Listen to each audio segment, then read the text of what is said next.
Milo Vanek discovered the secret of Central Park on an afternoon that smelled of roasted chestnuts and impending rain.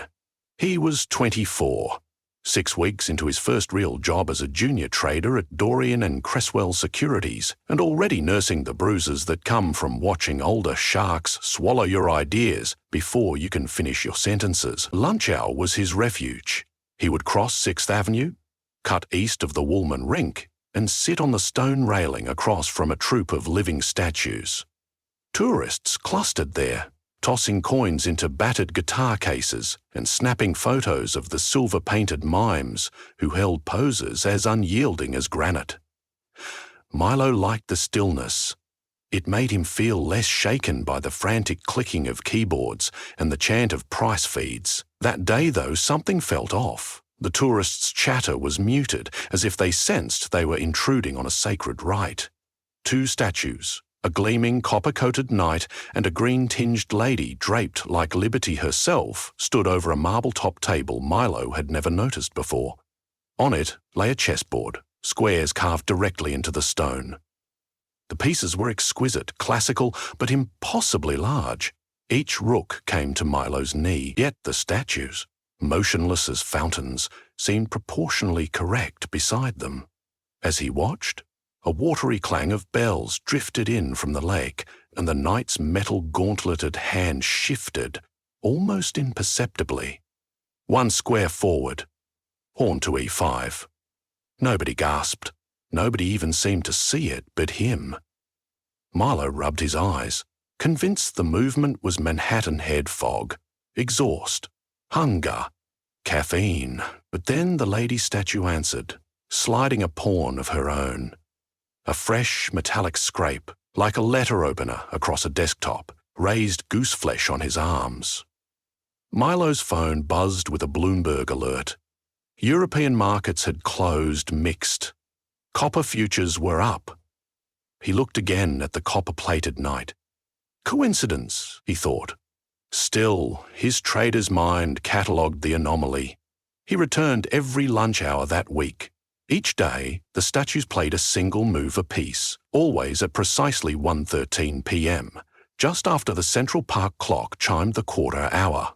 And each evening, something the knight did on the board found an echo on Wall Street. A diagonal bishop strike, and tech stocks pivoted out of a 2-day slump, a castling maneuver, and Treasury yields retrenched. No one else seemed to link the two. Milo felt like he'd stumbled onto a ticker feed only he could read. The following Monday, he skipped the company cafe and hustled back to the park, found a spot close enough to smell the oxidized tang of the statue's patina. When 1:13 arrived, the copper knight again advanced a pawn.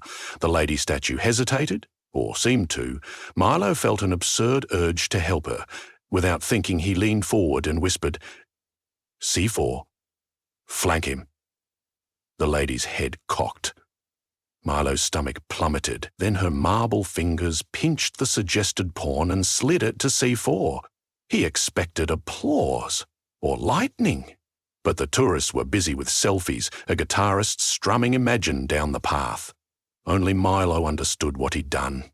His whisper had become a market order. And the market had obeyed.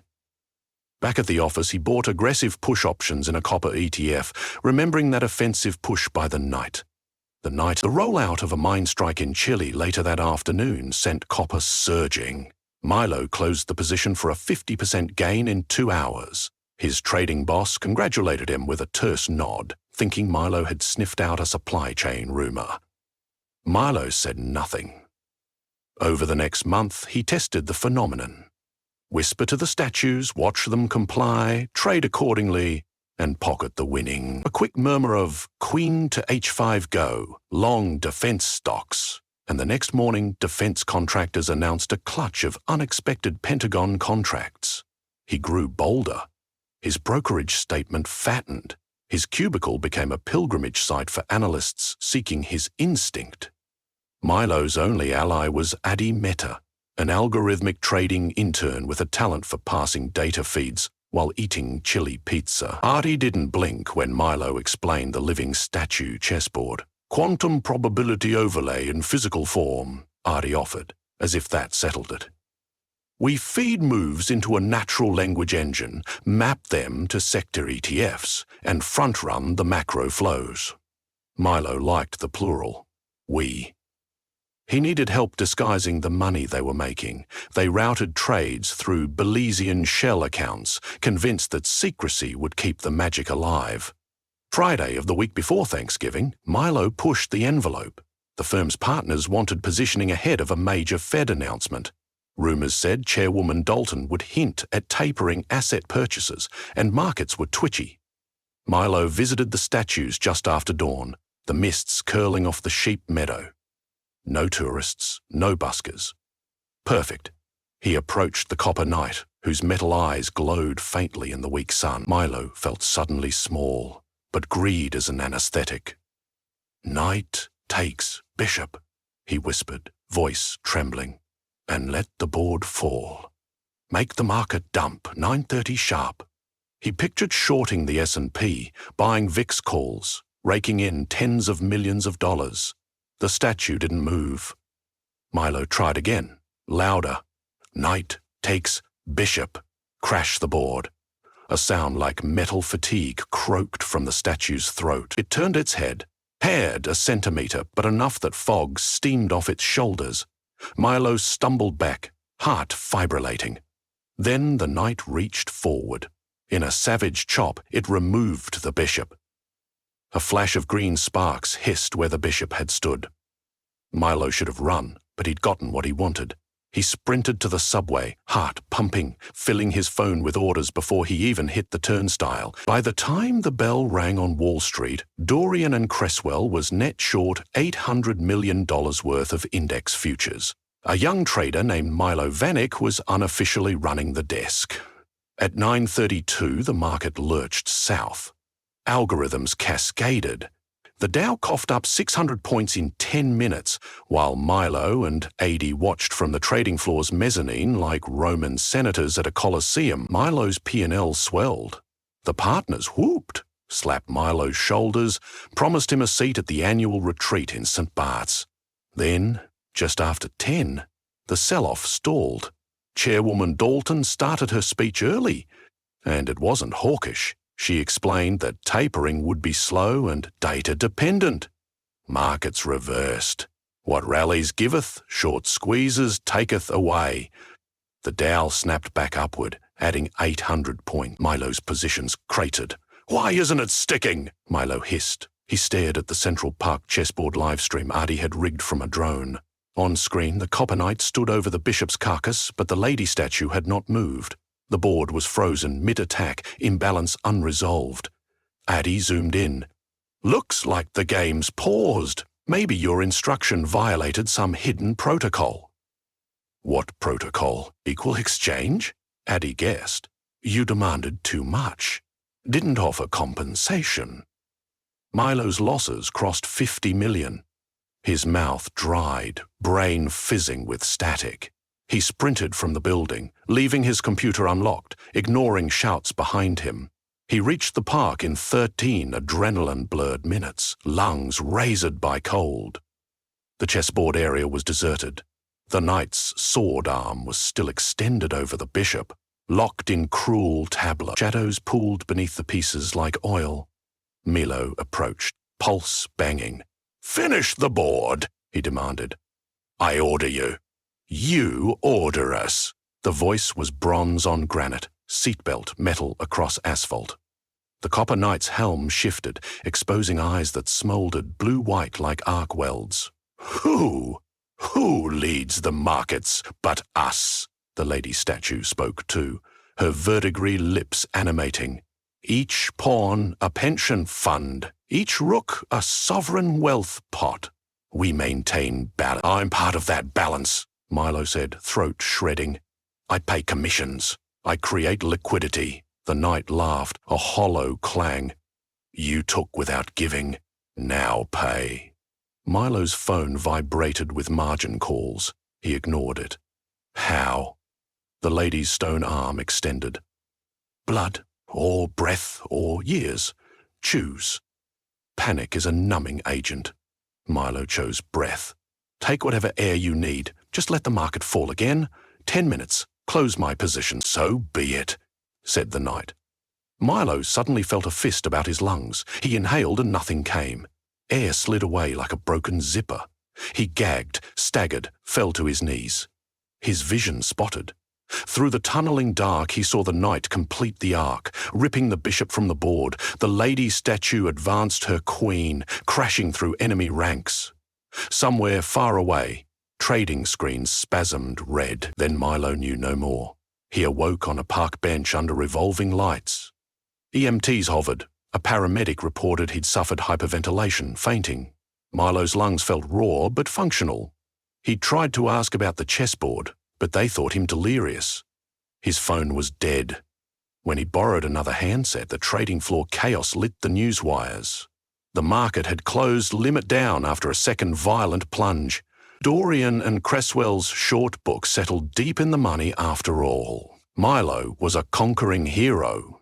Days passed. The partners celebrated him. Reporters angled for interviews. Recruiters dangled 8-figure offers. But Milo couldn't sleep.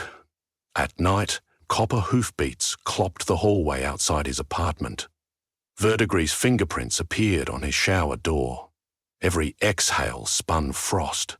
Even with the heat high, breath for profit, he had volunteered it, and now some portion of him was escrowed to the statues. He tried to stop whispering moves, but instinct was habit. He would wake from dreams, muttering F7, F5, to an empty room. Next day, the move would appear on the board, and oil futures would buck. It no longer required his presence or permission. The game had absorbed his voice like a stored program. Heady proposed shutting it down. "We jam them," he said, hauling 2 duffel bags of RF equipment to Central Park at midnight. They set up a pulse generator, aiming to scramble whatever supernatural Wi-Fi powered the board. Milo held a flashlight, finger bones aching with cold. The first burst of static stuttered. The chessboard's pattern pieces flickered out of phase, squares shifting like holograms. Milo allowed a brittle smile. Then, from the dark, statues arrived. Not just the knight and lady, but the saxophonist near Bethesda Terrace, the tinfoil astronaut by the carousel, the stone poet reading silently to pigeons. One by one they eased off their plinths, shedding coin offerings like rainwater. Eyes like headlamps focused on Milo. Addie panicked, smashing the generator's kill switch. Sparks died. The statues kept coming. "You owe breath," said the copper knight. "You owe breath," said the copper knight. "You owe breath," said the copper knight. "Yet you trade still." "I stopped," Milo protested. "I didn't even speak this week." "A whisper in dream is still speech," the lady intoned. Milo backed up until the Bethesda fountain's lip pressed his spine. "Tell me what settles the debt. Money? Gold?" The astronaut statue pointed at Milo's chest. "Move for us." "What?" "Forever," the knight clarified. "Become the rule setter, the random seed, your lungs for our board. You will stand neither stone nor flesh. An intermediary piece." Heady yelled, "Run!" and sprinted east. Statues lunged, but he ducked through their reach. Milo tried to follow, but a stony hand seized his shoulder. Breath siphoned from him in a visible ribbon of white vapor. His feet rooted to the pavement, muscle ossified, skin glazed with metallic sheen. As he exhaled, his flesh hardened like cooling bronze. He glimpsed Adi vanish beyond the elms, laughing or sobbing. Milo couldn't tell. Then Milo's vision narrowed until only the chessboard remained. The knight guided him to a vacated square opposite the copper army. Milo's toes fused to the base. He tried to scream, but his mouth had become an O of sculpture, a trumpeter without a horn. All he managed was a soft hiss, the last free airflow he would feel. Seasons changed. Snow powdered Milo's shoulders, melted, repainted by spring rain. Tourists posed beside him, remarking on the new statue's lifelike eyes. Some afternoons, traders on lunch break drifted over, unconsciously aligning themselves with the black marble lines of the board. They never noticed that certain days the pieces shifted slightly. always at 1:13, making little metallic sighs that could be easily mistaken for wind chimes. Ardy, to his credit, tried twice more to free Milo. He left encrypted flash drives at the statue's feet, broadcasting algorithmic countermoves. Those drives corroded overnight, circuitry replaced by cold slag. Ardy finally disappeared to Singapore, according to rumours, where his options pricing startup focused on predictive crowd mechanics. On earnings calls, he would warn clients cryptically, "Every edge carries a carrying cost." As for Wall Street, it adjusted. Analysts spoke of new regime shifts and unknown macro drivers, but the indices kept tracing shapes unseen since the chess automata of the 18th century. A pawn's promotion on the Central Park board coiled ETFs like marionette strings. A sacrificed rook sparked a flash crash that regulators blamed on rogue algos. And Milo, bronzed, silent, watched it all. Somewhere inside the alloy, DNA remembered sleepless nights staring at ceiling cracks, thinking of what he would buy once he made it. But flesh memory blurred. Breath was distant thunder and time was measured in anodized flakes peeling each winter. When tourists leaned in to compliment the sculptor's attention to detail, Milo wanted to warn them, but only a faint clang answered, like distant trading floor gongs across a canyon of years. Sometimes a rookie trader, suit jacket flapping, would stop before the board, phone pressed to his ear, trying to decode the alignment of bishops and knights. Milo saw the hunger in those eyes. He once wore that expression. The trader might lean forward intending to whisper. In those moments, Milo's copper lungs hammered against their cage, urging, "Don't, not worth the breath." But none of that translated through alloy. Only a soft rattle escaped, as if a coin had rolled somewhere within him. The statues, patient as glaciers, always heard the whisper first.